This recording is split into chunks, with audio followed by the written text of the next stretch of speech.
بسم اللہ الرحمن الرحیم۔ ناظرین کرام، آج ہم بات کرتے ہیں نماز میں بسم اللہ کا حکم۔ سوال: امام پر ہر رکعت میں بسم اللہ کا پڑھنا الحمد اور سورت کے ساتھ واجب ہے یا نہیں؟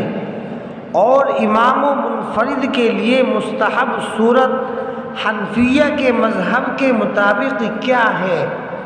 جواب: رد المختار باب صفت الصلاۃ جلد نمبر 1 صفحہ نمبر 457 سے معلوم ہوتا ہے کہ امام کو الحمد سے پہلے بسم اللہ کا پڑھنا سنت ہے اور بعض وجوب کے قائل ہے، اور سورت سے پہلے اگرچہ مسنون نہیں ہے یعنی سنت نہیں ہے لیکن مکروہ بھی نہیں ہے بلکہ مستحب اور بہتر ہے۔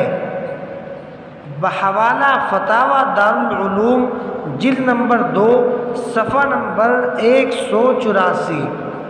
اللہ تعالی ہم سب کو کہنے سننے سے زیادہ عمل کی توفیق عطا فرمائے۔